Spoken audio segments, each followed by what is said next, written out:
Monnaie émergente d'Asie. La descente aux enfers aura-t-elle une fin? Faut-il profiter de la chute des grandes monnaies d'Asie pour acheter? Dans cette vidéo, vous allez assister à, tout d'abord, première partie, je vais vous rappeler les sources de la pression baissière. Alors, ces sources de la pression baissière sont certes liées aux événements géopolitiques, mais vous allez voir que la plupart de ces monnaies sont en baisse maintenant face au dollar américain depuis 2 ou 3 ans pour des raisons plus structurelles, mais naturellement le ton fort du moment, c'est la géopolitique depuis la fin du mois de février dernier. Les banques centrales des grands pays d'Asie passent à l'action. La Banque centrale d'Inde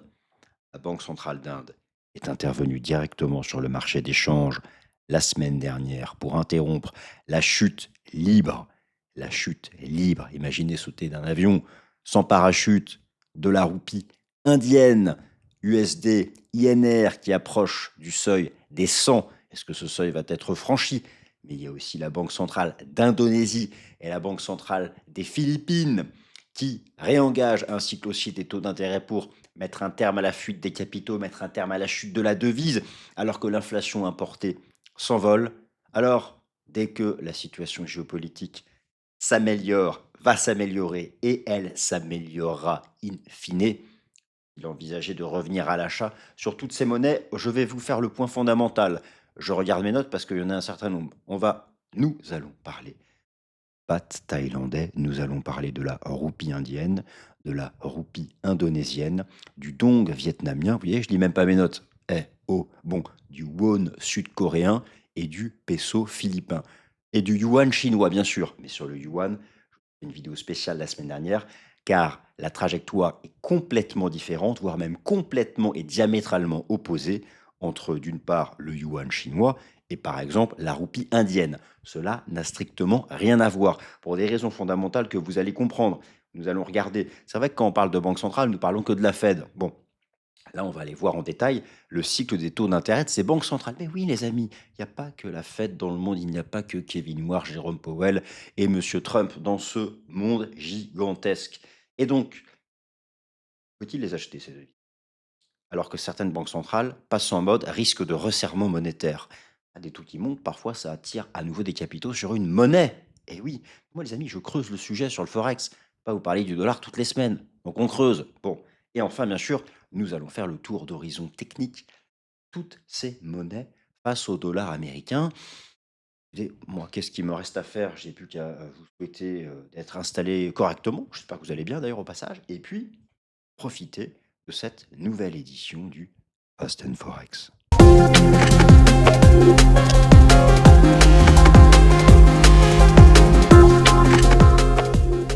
Cette émission vous est présentée par Swissquote. Le contenu de cette vidéo ne constitue en aucun cas un conseil financier. Merci à tous. Bon, tout va bien les amis? Vous n'avez pas trop chaud? N'avez-vous pas trop chaud? Alors que nous sommes entrés dans une phase de canicule, que la tension se fait sentir sur les devises émergentes d'Asie. Alors attention, elles ne sont pas en chute depuis le début des opérations militaires qui ont commencé le 28 février dernier. La situation géopolitique a naturellement amplifié le mouvement de repli de ces devises émergentes face au dollar américain. Alors, au passage, devises émergentes d'Asie émergentes. Par exemple, le yuan chinois fait toujours partie, officiellement, c'est une classification des devises dites émergentes. Nous ne pouvons pas dire que sur le plan technologique, la Chine soit un pays émergent, soyons clairs, ni sur le plan industriel. Je vous renvoie vers la vidéo que j'ai faite la semaine dernière sur le yuan chinois et la place de la Chine dans la production industrielle mondiale. Non, plus sérieusement, il y a une question hyper intéressante sur le FX.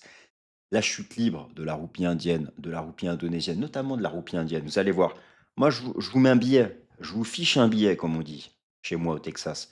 Je vous fiche un billet que la roupie indienne, d'ici la fin de l'année, aura fait une très nette reprise. Viendra le moment où le taux de change USD-INR va se retourner à la baisse. Mais on va regarder aussi du côté de la Thaïlande, des Philippines, du Vietnam et de la Corée du Sud, etc. Donc c'est parti, on passe à l'action. Monnaie asiatique, la chute aura-t-il une fin? Alors notez bien, j'ai bien dit, la chute aura une fin. Donc bien sûr, vous imaginez un T ici qui n'existe pas. Donc, ces monnaies d'Asie, et laissez-moi poser le micro, voilà, ces monnaies d'Asie, donc c'est mon tout nouveau micro MV, Shure MV7 Plus, alors qui produit un son qui est presque parfait lorsqu'on s'en approche comme ça, mais aussi le son reste tout à fait correct lorsque je m'en éloigne et moi, vous me connaissez, quand je fais des vidéos, je bouge un peu dans tous les sens pour montrer mes gros muscles, entre autres, pas que et donc voilà, je prends mais bon, peu importe, le son reste quand même de bonne qualité. Donc la chute de ces monnaies d'Asie, là vous avez l'exemple de la roupie indonésienne, la roupie indienne et le peso philippin, ne date pas du déclenchement des opérations de la situation au Moyen-Orient.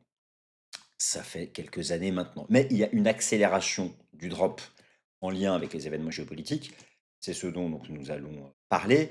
Et moi, je pense que cette accélération est la phase finale d'une phase de baisse qui bientôt se stabilisera et se retournera. Mais il y a beaucoup de challenges et fondamentaux et techniques qu'il faut que nous passions en revue. Alors, bon, ce slide, vous l'avez vu 1000 fois, mais c'est toujours important de rappeler une chose. Hormuz, c'est l'Asie. Alors, c'est le monde entier, c'est l'Europe, parce que le prix des matières premières sur les marchés internationaux concerne le monde entier. Donc oui, effectivement, la part des flux destinés à l'Asie concernant le pétrole par Hormuz, c'est 80-85%, 80-90% pour le gaz naturel. Bref, même pour l'engrais urée, c'est l'Asie. Mais les marchés financiers internationaux, eux, le prix est le même pour tout le monde. Donc, tout le monde souffre. Vous avez pu observer l'évolution du prix de l'essence, du gasoil à la station-service. Très bien. En ce qui concerne l'inflation alimentaire, l'urée, j'ai fait une vidéo spéciale Fast and Forex sur ce sujet il y a déjà quelques semaines. Vous pouvez la reprendre. Donc, ça, c'est pour rappeler que c'est bien sûr l'Asie qui est la première sous pression. La chute des devises d'Asie, c'est un processus global. J'en rappelle ici quelques éléments et sous forme de tableau synthétique. Tout d'abord, bien sûr, oui, la hausse du prix du pétrole et la hausse du prix de l'énergie. Pourquoi? Parce que ces pays-là sont, pour la plupart d'entre eux, importateurs nets de pétrole. Ils sont, pour la plupart d'entre eux, importateurs nets d'énergie. Et en plus de ça, vous n'êtes pas sans savoir que l'Asie produit la croissance économique la plus forte à travers le monde. Ces pays ont une population qui grimpe en flèche, ces pays ont une croissance du PIB important. Donc, pour entretenir cette croissance, eh bien, il faut bien s'appuyer sur des sources d'énergie. Donc, ils importent, et ils n'en produisent pas trop. Certains de ces pays produisent du pétrole, mais finalement pas assez. Et au final, ils sont importateurs nets. Donc, bah oui, ça pique quand le prix du pétrole augmente. Et puis, il n'y a pas que ça. Leur stock de pétrole baisse. Ben oui. Et là, lorsque certains pays sont proches de la zone critique, certains pays n'ont plus que 20 ou 30 jours de stock. Comprenez quand même pourquoi la devise est sous pression. Et derrière, c'est l'économie qui flanche. La devise est sous pression, les investisseurs internationaux revendent les obligations du pays, revendent les actions, etc. Donc, il y a intérêt à ce que la situation géopolitique s'améliore et vite. Et quand bien même elle s'améliore, vous savez qu'il y a une certaine durée de normalisation. Vous connaissez la chanson depuis le temps que, ici, nous répétons ces choses-là avec l'ami Thomas. Il y a d'autres sujets peut-être plus précis, bien sûr, Hormuz, tout ça, vous avez tous pigé. Alors là, c'est important, le coût du fret et de l'assurance maritime. Ça, peu importe en fait l'évolution de la situation géopolitique, ça va prendre énormément de temps, ça va rester à un prix très élevé. Vous avez notamment la possibilité, donc il y a deux gros indicateurs pour suivre le coût du fret maritime. Le Baltic Dry Index, qui est le coût du fret maritime pour le transport de matières premières. Et vous avez le Shanghai Container Freight Index, qui est le coût du transport maritime donc, au départ donc, des ports chinois pour tout type de produits. Ça peut être aussi des biens industriels, des biens de consommation. Et effectivement, ce que l'on observe, eh bien, c'est qu'il y a une augmentation sensible depuis donc le mois de février dernier, une augmentation sensible du prix du fret maritime, que ce soit donc sur le Shanghai Container Freight Index ou sur le Baltic Dry Index. Et naturellement, bien ça se conclut, ça se traduit par une hausse du coût des flux commerciaux, donc pour ces pays. Là aussi, c'est une augmentation des coûts, ça met l'économie sous pression. Bien sûr, l'augmentation du coût de l'engrais urée, qui va aussi essentiellement à destination de l'Asie, le dollar fort. Alors là, on n'y est pas encore, mais la situation économique actuelle fait qu'il y a un ralentissement global. Ces pays sont directement aussi liés à la croissance chinoise, même si la Chine tient encore le choc. Bref, pour toutes ces raisons, ces monnaies donc font un nouveau plus bas, sachant qu'elles étaient déjà en tendance baissière depuis donc plusieurs années. Les graphiques arrivent plus tard. Rapidement, ce graphique, je vous l'avais déjà montré, ces pays, vous savez, moi je suis dans l'anticipation. Donc je me dis, ces devises, de toute façon, vont finir par être achetées. Non mais l'Inde, j'ai aucune inquiétude sur la croissance économique indienne à horizon 20-30 ans. Là, sa monnaie chute. Pourquoi? Parce que déjà, ils ont un déficit commercial structurel. Oui, l'Inde, c'est pas la Chine. La Chine, c'est l'atelier du monde, c'est l'usine du monde. Ce n'est pas encore le cas de l'Inde. Donc, et ils importent, donc non seulement ils importent énormément d'énergie, puis ils exportent pas beaucoup, en tout cas pas suffisamment de biens industriels et de biens agricoles. Donc, ils ont un déficit commercial structurel. Mais cela va changer. Et puis là, donc, l'Inde est directement impactée par la situation géopolitique. Je vais vous montrer quelques éléments. Mais là, si vous voulez, lorsqu'on arrive dans une période où la Banque centrale d'Inde intervient directement sur le FX, comme la BOJ intervient sur le yen, une intervention directe d'une banque centrale sur le marché d'échange, c'est vraiment que la Banque centrale considère que là, on arrive dans une zone de risque systémique. La chute de la roupie indienne, c'est derrière la chute, la fuite des capitaux internationaux. Bref, ça peut mettre l'économie sous pression. Il y a un seuil très important que le gouvernement indien veut ne pas voir franchir, c'est le seuil des 100 USD INR est tout proche des 100. Vous allez voir, les graphiques arrivent. La Banque centrale d'Inde va bientôt monter ses taux, à l'image de ce que vient de faire de manière surprise la Banque centrale des Philippines et d'Indonésie. Tout ça pourquoi? Pour stopper la chute de la monnaie, car en plus tout ça c'est le serpent qui se mord la queue, parce que la monnaie chute parce que le prix du pétrole augmente, et vu que la monnaie chute, eh bien ça augmente l'inflation importée. Donc vous voyez, c'est un cercle vicieux, il faut absolument casser ça. Et donc quand vous avez les banques centrales de ces pays qui commencent à intervenir et qui tapent du poing sur la table, souvent c'est le timing que nous sommes pas loin de la fin de la chute de la monnaie. Alors, moi je vous dis tout de suite, dès que vous allez observer une normalisation, je vous ai montré plusieurs fois ce graphique, une normalisation des flux à travers le détroit d'Ormuz, je pense qu'une des premières stratégies sera de se dire, il va être temps de revenir à l'achat sur ces monnaies émergentes d'Asie, et en particulier donc sur la roupie indienne. Qu'est-ce que c'est? Revenir à la normalité. Et le 26 février dernier, vous aviez environ 45 bateaux par jour qui sortaient et 55 bateaux par jour qui entraient, donc autour de 110 bateaux.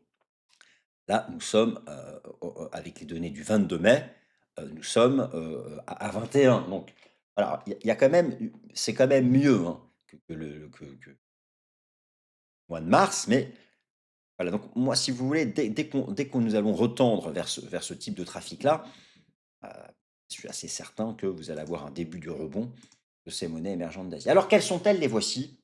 Elles sont toutes sous vos yeux. Elles sont toutes sous vos yeux, donc nous allons les regarder, nous allons parler de la Chine. Alors pour la Chine, avant de vous parler de la Chine, voilà, je vous renvoie vers la vidéo que j'ai faite la semaine dernière sur le yuan chinois, stratégie haussière sur 20 ans. Ben oui, bah, écoutez, dans 20 ans, j'espère que vous serez tous en bonne santé, en vie, que vos proches aussi et que, vous aurez encore plein de projets. Mais donc, nous allons parler de la roupie indienne, du won sud-coréen, du peso philippin, du baht thaïlandais, du dong vietnamien et de la roupie indonésienne. Et en passant en revue le cycle des taux d'intérêt donc de chacune de ces banques centrales. Le cas de la Chine, il n'y a pas de sujet. C'est de toutes les devises, je vais vous les montrer. Vous les montrer. Je vais vous les montrer. Elles sont. Est-ce qu'il est mon chart? Ah, ils sont là. De toutes les devises. Regardez. Dollar américain face à la roupie indonésienne. Effondrement de la roupie indonésienne, l'USD IDR en forte hausse. Dollar américain face au dong vietnamien. La ligne noire ici, la ligne noire, c'est le début des opérations militaires contre l'Iran. La ligne noire ici, c'est le 27 février dernier. Donc vous allez visuellement pouvoir toutes et tous observer que ces monnaies émergentes d'Asie sont sous pression encore plus qu'elles l'étaient déjà auparavant, comme vous montre ici le graphique hebdomadaire et là le graphique en données journalières, mais encore plus depuis le début des opérations militaires. USD IDR, USD VND, USD THB, BAT thaïlandais, USD PHP, peso philippin, USD, won, won sud-coréen, KRW, roupie indienne. Eh bien, regardez ici l'impact de l'intervention de la Banque centrale d'Inde. Ça, c'est la semaine dernière. Et ce que craint, ce que veut éviter la Banque centrale d'Inde, c'est ça. Regardez, l'USD INR qui était en vue du niveau des 100. La Banque centrale a dit stop, stop, il ne faut pas rejoindre ce niveau. C'est vrai que c'est vraiment l'effondrement depuis 15 ans maintenant de la roupie indienne pour des raisons commerciales. Lorsque la Banque centrale commence à taper comme ça du poing sur la table, c'est pas loin d'un moment ou un autre où il va falloir acheter la monnaie. Ça va prendre du temps hein, lorsqu'on a une phase haussière comme ça. Il faudra créer ici une longue phase de distribution. Et donc, par contre, la seule qui est en hausse, c'est le yuan chinois. Le trait noir est ici. USD CNY est en dessous. Le yuan a gagné de la valeur. C'est la seule. Mais je vous ai fait la semaine dernière une vidéo spéciale sur le yuan. Donc, ce qui est intéressant, c'est que donc, trois de ces banques centrales, la Banque centrale d'Inde, la Banque centrale des Philippines et la Banque centrale du Vietnam, non, la Banque centrale d'Indonésie, des Philippines et d'Inde, ont décidé de taper du poing sur la table. Tout d'abord, la Banque centrale d'Inde, elle intervient directement depuis la semaine dernière sur le marché des changes. La Banque centrale des Philippines nous a passé une hausse surprise des taux d'intérêt. La Banque centrale d'Indonésie nous a passé aussi une hausse surprise de ses taux d'intérêt et elle va continuer. Ces trois banques centrales disent stop, stop à la chute de ma monnaie. Ce n'est pas encore le cas de la Banque centrale du Vietnam, ni de la Banque centrale de Thaïlande, elles qui veulent préserver la croissance et qui ne souffrent pas d'un déficit commercial structurel. La grande différence, si vous voulez, entre les Philippines, l'Indonésie et la Thaïlande, c'est pourquoi j'ai mis la Thaïlande en vert, c'est l'aspect commercial. Et l'Inde. La Corée du Sud, bien sûr, c'est encore un cas à part parce que c'est une économie avancée. La Corée du Sud, elle, la monnaie chute parce que la Banque centrale pratique une politique monétaire ultra accommodante depuis très longtemps pour favoriser, bien sûr, l'excédent commercial. La Corée du Sud ayant un important excédent commercial et les taux étant particulièrement bas, en tout cas en dessous du taux de la Banque centrale. Vous avez donc, alors je vous ai remis ici pour chacun des pays la dépendance au détroit d'Ormuz, la dépendance au détroit d'Ormuz et le nombre de stocks stratégiques qu'il leur reste. Donc voilà, et puis ici vous avez le PIB nominal, vous avez un certain nombre d'informations, mais voilà, c'est quand même pour vous rappeler. Alors là, vous allez me dire, oui, mais alors par exemple, prenez l'exemple de l'Indonésie. L'Indonésie n'a une dépendance au détroit d'Ormuz que de 15%. Pourquoi est-ce qu'on fait toute une histoire? L'Indonésie, uniquement 15-20% de dépendance au détroit d'Ormuz pour le pétrole, le gaz et l'urée. Et pourtant, lorsque vous prenez la roupie indonésienne, la roupie indonésienne est sous vos yeux, elle se fait éclater. Et d'ailleurs, regardez, on a cassé carrément le sommet de 1998. Ce fut un signal bullish. Donc, voilà. Mais pourtant, elle dépend pas beaucoup d'Ormuz. Mais oui, elle dépend pas beaucoup d'Ormuz. Mais l'Indonésie est importateur net de pétrole. Donc, le prix du pétrole en hausse, ça concerne tout le monde, même ceux qui n'importent pas du pétrole via le détroit d'Ormuz. Ça met la pression sur la balance commerciale. Ça met la pression sur le pays. Ça met la pression sur la croissance économique du pays. Donc, voilà, même si vous voulez, si la dépendance, alors bien sûr, les pays ici qui ont, par exemple, l'Inde, la situation est extrêmement complexe, parce que là, la dépendance est forte, les stocks stratégiques de pétrole diminuent fortement, en plus, l'Inde souffre déjà d'un déficit commercial structurel, c'est chronique, donc là, la Banque centrale n'a plus le choix, il faut intervenir. Nous allons regarder ensemble les taux d'intérêt de toutes ces banques centrales. Donc ça, je vous ai montré ça tout à l'heure, on s'en fiche. Donc la Banque centrale de Corée du Sud, elle pratique des taux qui baissent, ça ne changera pas. Par contre, elle va cesser de les baisser tant que la crise n'est pas résolue. Et pour l'instant, la Banque centrale de Corée du Sud n'est pas du tout stressée par la baisse de sa monnaie. Vous allez voir, on va regarder les graphiques tout à l'heure, ça peut aller plus haut. La Banque centrale d'Indonésie, elle dit stop. Stop à la chute de ma monnaie et elle devrait empiler d'autres hausses de taux à moins que le prix du pétrole ne retombe rapidement. La Banque centrale de Thaïlande n'est pas stressée parce qu'elle privilégie la croissance, qu'elle a un cycle de baisse de taux d'intérêt et elle ne souffre pas d'un déficit commercial structurel, à la différence de l'Indonésie ou de l'Inde. Donc, les choses sont davantage sous contrôle. Ce n'est pas forcément la monnaie qui pourra rebondir le plus fortement. Nous allons regarder les graphiques en dernière partie de vidéo. Hausse surprise du taux d'intérêt de la Banque centrale des Philippines la semaine dernière. Elle, comme d'ailleurs la Banque centrale d'Inde, souhaite interrompre la chute de la monnaie, ne serait-ce que déjà pour amoindrir le risque au niveau de l'inflation importée. Enfin, la Banque centrale du Vietnam, la situation est beaucoup plus calme, les choses sont sous contrôle pour le Vietnam. Depuis 2023, les taux sont bas. Les taux sont bas depuis 2023. La dépendance à Hormuz est sous contrôle. Pas de hausse de taux en vue. Priorité à la croissance. Et vous allez voir donc que là aussi, comment dire, le régime graphique est un peu différent. Voilà pour le topo donc sur ces monnaies. Vous avez donc retenu qu'il y a trois banques centrales qui commencent un peu à s'énerver. Les trois banques centrales qui commencent un peu à s'énerver sont la Banque centrale d'Inde, la Banque centrale des Philippines et la Banque centrale d'Indonésie. Probablement, ces trois monnaies, dès que la situation géopolitique va s'améliorer, dès que progressivement le trafic maritime va se normaliser, que l'outil industriel autour du détroit d'Ormuz va se remettre en marche, clairement, je pense que ces trois monnaies reprendront de la valeur face au dollar américain. Et donc que leur descente aux enfers sera bientôt terminée. Et justement, pour terminer cette vidéo, jetons donc un œil aux différents graphiques pour voir si certaines peuvent aller plus haut et voir qu'est-ce qui est important d'attendre pour se dire que la chute peut donc s'interrompre sur ces devis. Très important de comprendre que lorsque vous avez, par exemple, comme ici sur la roupie indonésienne, une phase de chute comme ça, une longue phase de chute. Donc, quand je dis que la roupie indonésienne chute, c'est que l'USD IDR est en hausse. Si l'USD IDR est en hausse, regardez ce graphique de long terme, et le dépassement de ce seuil, c'est pas anodin, c'est que l'IDR baisse. Donc pour l'instant, bien, vous voyez que la hausse se poursuit. C'est en surachat massif, mais le marché a déjà été déjà davantage suracheté. Il est assez certain que dès lors que la situation géopolitique va s'améliorer, vous aurez un retour de l'USD IDR, un test, un retour sur ce support, le niveau des 16 850.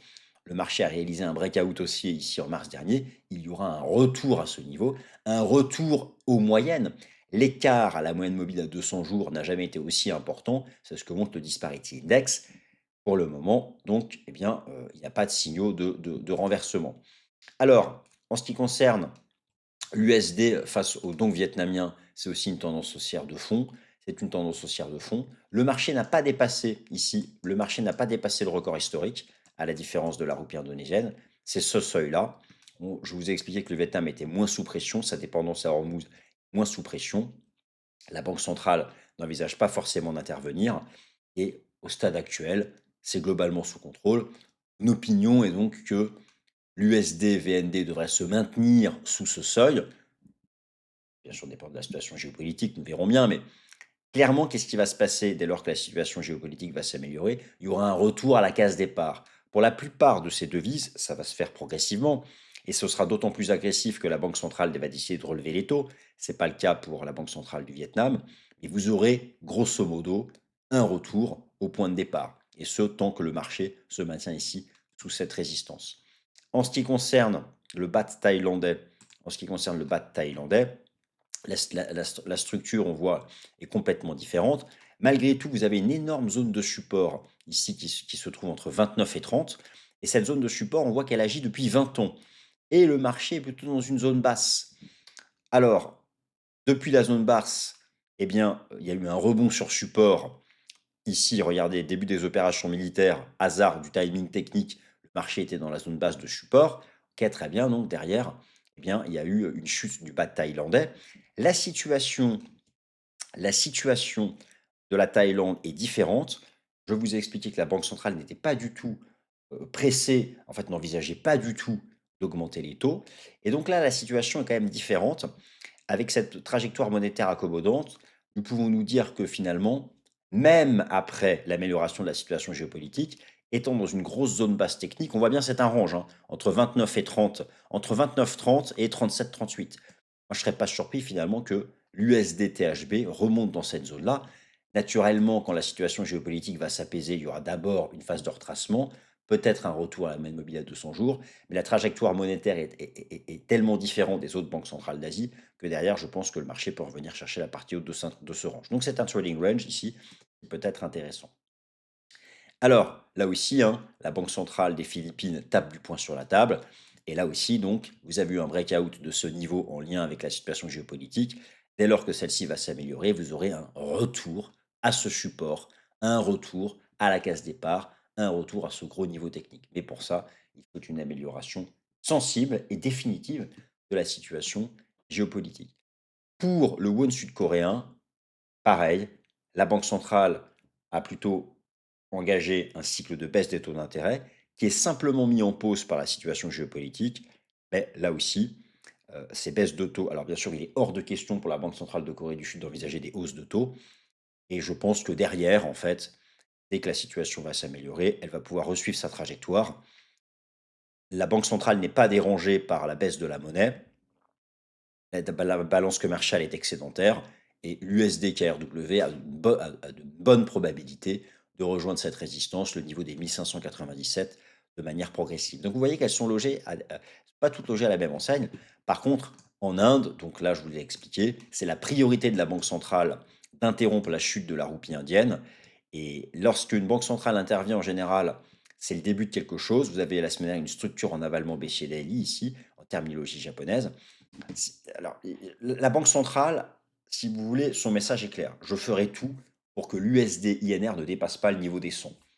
Donc, vous avez probablement ici le début d'une zone de distribution qui va se mettre en place. Il va falloir surveiller l'apparition de divergences, un début de quelque chose. Mais lorsque la banque centrale intervient directement sur le FX et parle même d'augmenter les taux d'intérêt, et bien là, bien une chose, c'est que entre 95 et 100, bonne probabilité que se développe une phase de distribution avant ensuite un retour à la case départ. La roupie indienne sera probablement une des premières bénéficiaires de l'amélioration des conditions géopolitiques. Pour le yuan, c'est très différent. Le yuan, vous avez donc la vidéo que je vous ai fait la semaine dernière, je vous explique que c'est une stratégie haussière sur 20 ans. Et moi, je suis assez persuadé, et d'ailleurs, cela devrait durer jusqu'à la fin du mandat de Donald Trump. Je pense que jusqu'à la fin du mandat de Donald Trump, le dollar américain sera sous pression face au yuan renminbi pour des raisons que j'ai expliquées la semaine dernière. Et donc là, la situation est complètement différente des autres devises dites émergentes d'Asie. Bon, j'ai passé un bon moment avec vous, j'espère que vous aussi. Merci à toutes et à tous de votre attention. Ce contenu est informatif et éducatif destiné aux personnes connaissant les marchés financiers. Il ne constitue pas un conseil en investissement, juridique ou fiscal. Le trading et l'investissement comportent des risques, notamment la perte de capital. Les CFD et actifs numériques sont volatiles et ne conviennent pas à tous. Swissquote décline toute responsabilité quant à l'exactitude du contenu ou aux pertes liées à son usage. Produits et services disponibles selon la législation en vigueur.